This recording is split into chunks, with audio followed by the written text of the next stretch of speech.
வணக்கம். இது மாதிரி தொடர்ந்து கொஷின் பார்க்குறதுக்கு நம்ம சேனலை சப்ஸ்கிரைப் பண்ணிக்கங்க. வாங்க பார்க்கலாம். அறுவடை திருநாளுக்கு பொருத்தமான சொல்.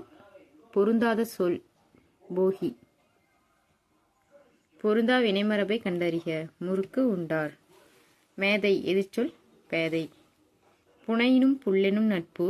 இதில் புல் என்பதற்கு பொருத்தமான எதிர்ச்சொல்லை தேர்வு செய்க. புல்லோட எதிர்ச்சொல் மேலான. புத்துயிர் ஊட்டி பிரித்து எழுதுக. புதுமை கூட்டல் உயிர் கூட்டல் ஊட்டி. தமிழ் பல்கலைக்கழகத்தின் தமிழன்னை விருது பெற்றவர் அப்துல் ரஹ்மான். வாணிதாசன் அவர்களுக்கு பிரெஞ்சு அரசு கொடுத்த விருது செவாலியர் விருது. திராவிட நாட்டின் வானம்பாடி முடியரசன். தமிழகத்தின் முதல் அரசவை கவிஞராக விளங்கியவர் வே. ராமலிங்கனார்.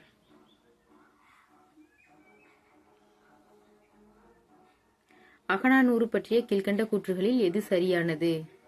அகநானூறு 8 தொகை நூல்களில் ஒன்று. சரி.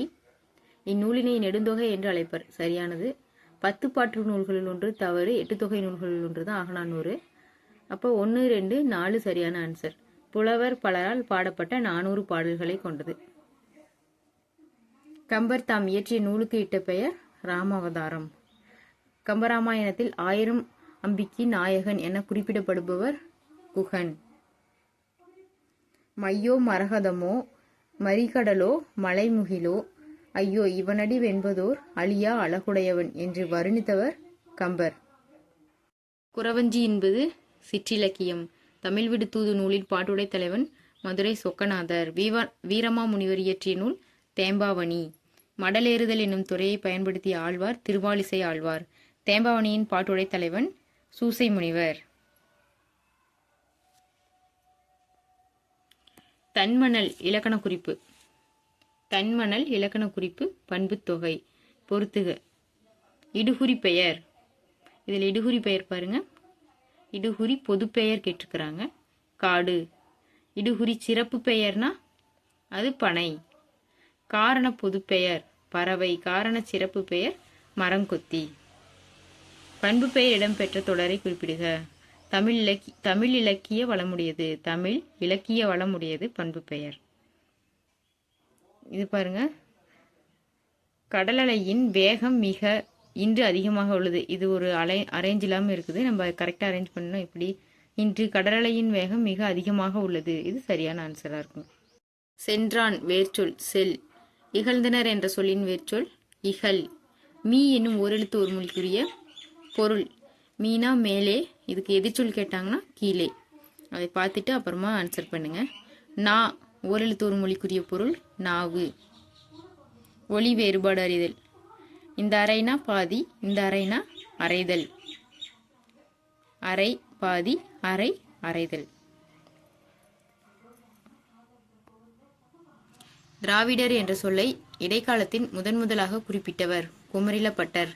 சமண மதத்தில் சில சிற்பங்கள் டேஸ் உடையனவாக காண கிடக்கின்றன. அளவுக்கு மீறிய உயரமும் பருமனும் உடையனவாக.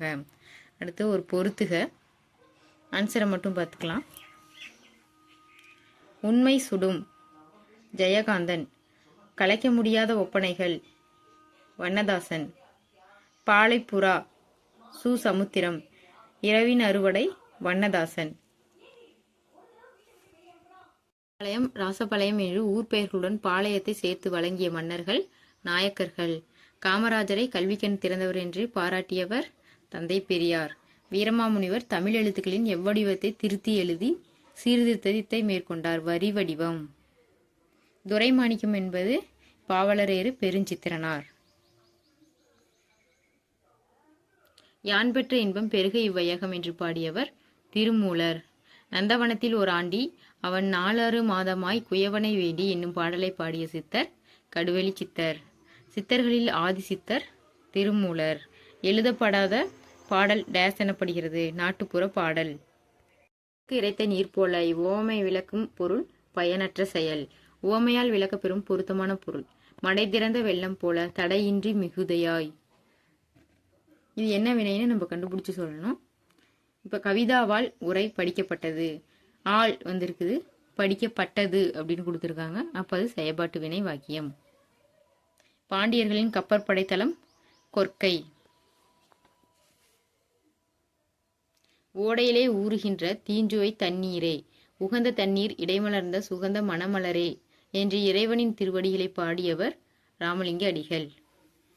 அடுத்து ஒரு பொறுத்துக பாருங்க, ஆன்சர் மட்டும் பார்த்துக்கலாம். காலை மாலை உலாவி, இதை பாடினது யாரு? கவிமணி. மீதுன் விரும்பேல் ஔவையார்.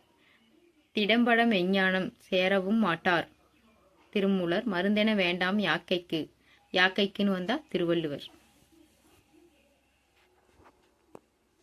ரோமானியருக்கும் தமிழருக்கும் இடையே நடந்த வாணிக தொடர்பை உறுதிப்படுத்தும் அகழ்வாய்வு நடந்த இடம் ஆதிச்சநல்லூர். அங்கை பிரிக்கிறது அகம் கூட்டல் கை. வலுச்சொல் இல்லாத தொடர் இது. வலப்பக்க சுவரில் எழுதாதே அப்படிங்கிறது தான் வலுச்சொல் இல்லாத தொடர். பக்தி சுவை நனி சொட்ட சொட்ட பாடிய கவி வளவா என சேக்கிலார் யாரை புகழ்ந்துரைக்கிறார்னா மகாகவி மீனாட்சி சுந்தரனாரை. இது போல் நம்ம கொஷினை பார்க்கறதுக்கு நம்மளுடைய சேனலை சப்ஸ்கிரைப் பண்ணி வச்சுக்கோங்க. தேங்க்யூ.